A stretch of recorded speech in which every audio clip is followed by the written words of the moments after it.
Stop it. Get some help. You know, I purposely mentioned Jordan so you would play that. So you're welcome for the segue. Stop. Evil Dead Rise is a great fucking movie. It is. I don't give a fuck what nobody says. It was great. I enjoyed myself thoroughly. This is the kind of movie that I like to see. I like to see down and dirty, gritty, fucking nasty fucking movies. Have you rewatched it yet? No, I haven't rewatched it yet. Because quite frankly, it's still fresh in my mind. Now, I don't want to like dilute it. I mean, I will eventually, get around to rewatching it again. But yeah, Evil Dead Rise from this year's number 145. Number 144 coming in from 1986, Critters. Love me some Critters. The one of the better Gremlin ripoffs. But highly. Do you think Critters? Do you think Critters is like underrated? I think Critters is underrated. When it comes only in comparison to like Gremlins. Just as a horror movie, like I don't really hear people like give like the nod to Critters. Well, most movies like this don't get talked about a lot, and the reason for that is because everybody said it was a Gremlins ripoff. That's why it don't get the love it does. Yeah. But personally, isn't every little creature that they make going to get compared to Gremlins? Seriously. Well, I mean, it's like every shark movie you make is going to get compared to Jaws. True. Every alligator movie you make is going to get compared to some type of alligator movie, whether it's Lake Placid or whatever.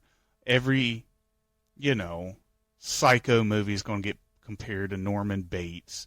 Every demon movie get compared to The Exorcist. Found footage film get compared to, Blair Witch or something. So, yeah, for that, people, they underrate it. It's a fun fucking movie. It is.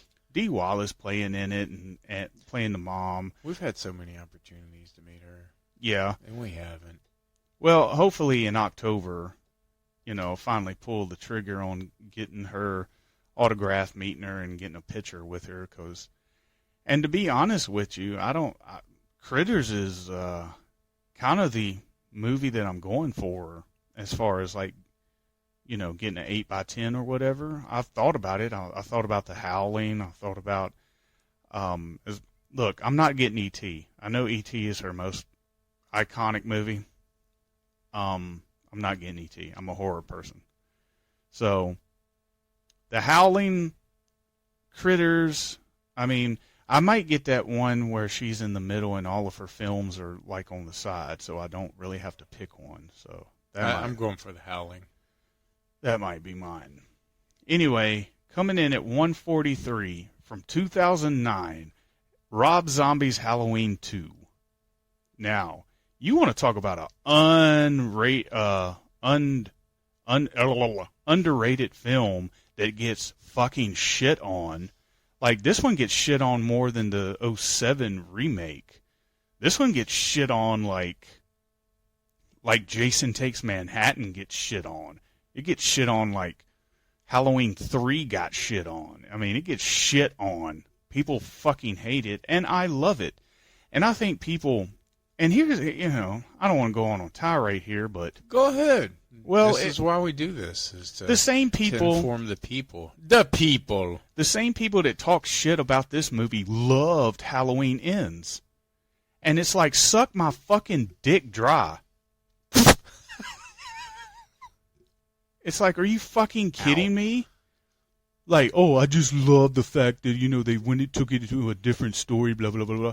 And it's like, well, what do you think about Rob Zombie's Halloween 2? Oh, man, he fucked it up. He sucks. He's this and that, blah, blah, blah, blah. Okay, let me tell you the difference, man. Rob Zombie, dove into the mind of Michael Myers, which had never been done before. You don't see the fucked up images that he sees in his mind, which was shown in this movie. Never shown in previous movies before. Never. But they showed it in this one. You know, they were like, oh, the white horse is so stupid and this and that. That's what he's seeing. It's not put in the film to make it make sense. We're diving into his mind. Nothing is making sense. So for you to judge something and say, well, it doesn't make sense. Of course it doesn't make sense. It's his fucking mind. You fucking idiots. Yeah, we talked to Tyler Main about this when we got to meet him.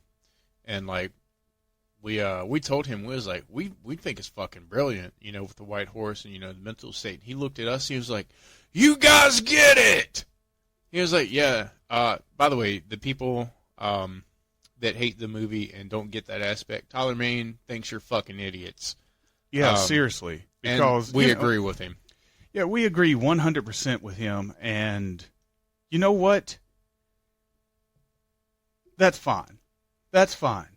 You know, we can be on a ship, and you know what? The ship is not crowded. So we can move about the way we want to, and we don't have to run into all these other fucking dumbasses who just don't get it. You can't say Halloween 2 Rob Zombie sucks more than Halloween Resurrection.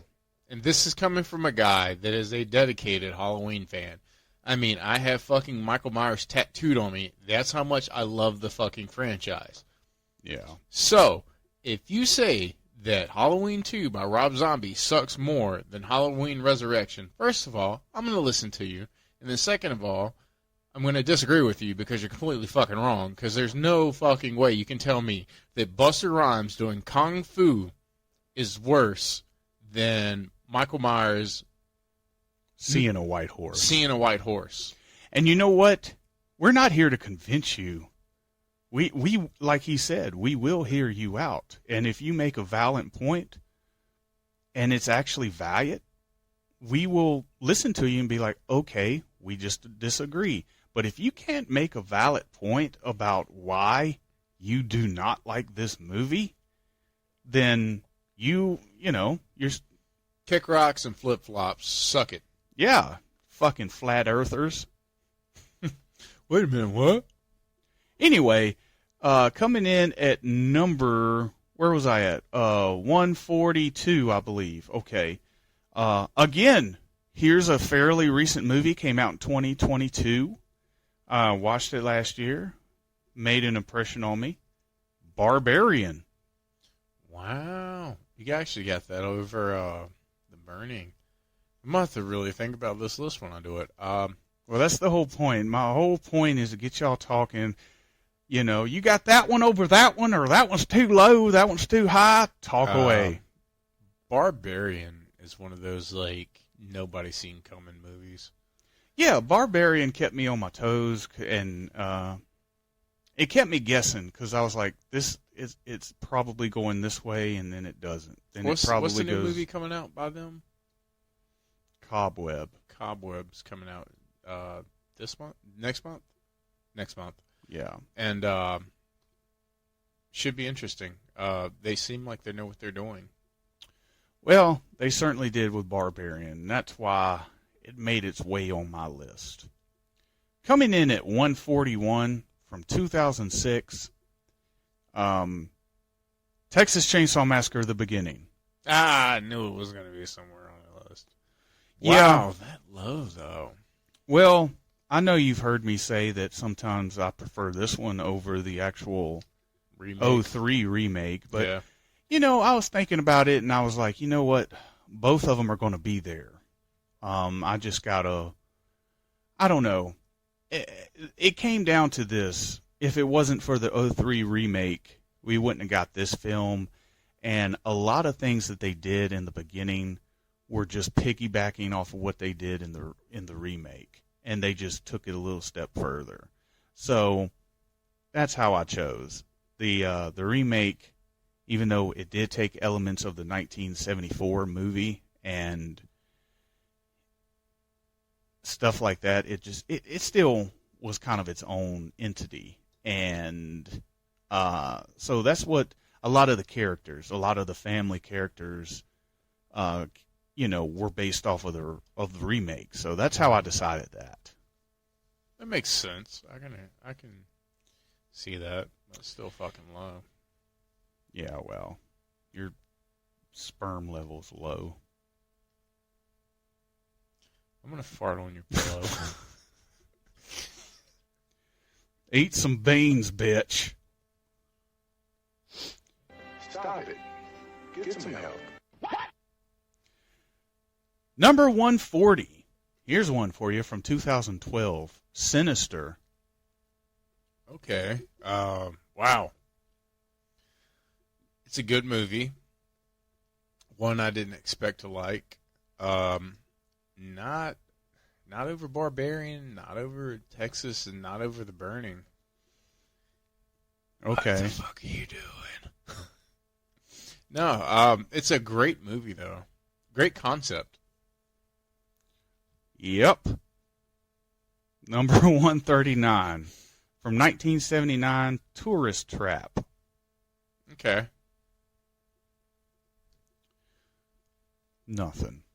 I mean, I agree. I think You don't remember a goddamn thing about this I movie, remember dude. fucking Tourist Trap. I mean, You don't remember shit about this movie. I hope you fucking trip and break your fucking big toe. What happens in it? Your face. It's a sideshow attraction with a bunch of puppets and a crazy old fucker. Number 138 from 1984. I don't even know if you've seen this one. It's called The Initiation. Now, I think there's like a remake to this that came out in like 2016, 17 or whatever. I haven't even seen that. But the original Initiation, straight up slasher film, it was part of the golden age of the slasher films from like that 78 to like 84, golden age. And it's a really good one. If you've never seen it, do yourself a favor, do it. It's kind of like your classic, I'm in college, I want to get initiated into the fraternity type of deal, but it goes further and, there's a fucker out there not liking what's going on type of deal. I don't know if I've seen that one. Well, it's definitely a good one. Coming in at number 137 from 1982, again, a slasher film that fits right into that category, except this one goes batshit fucking crazy, and it's almost too over the top, but it's a goddamn good time, and it's Pieces. Where do you have this on your list? Number 137. 137. It would definitely be higher on my list. It's a great fuck. I just talked about this not too long ago. I got it on 4K Blu-ray, and it's actually on, I think, Tubi right now. For anybody listening that hasn't watched it, great fucking slasher movie. It'd be a little bit higher on my list, but I agree with you over the previous movies. It definitely would be over it. Coming in at number 136 from 1989, it is Intruder with a little cameo with Bruce Campbell at the end. Again, even though this wasn't the golden age of the slasher, it definitely could have been. Intruder, much like Pieces, is just a gore fest once it gets going. If you've never seen this, it is truly like a highlight of those late 80s. It's like one of the 80s last hoorah until we get to the 90s. And it's a great movie. Intruder? That's one I gotta watch. Yeah, you should, because it's directed by, I believe it's directed by Sam Raimi. If he didn't direct it, he produced it. I can't remember.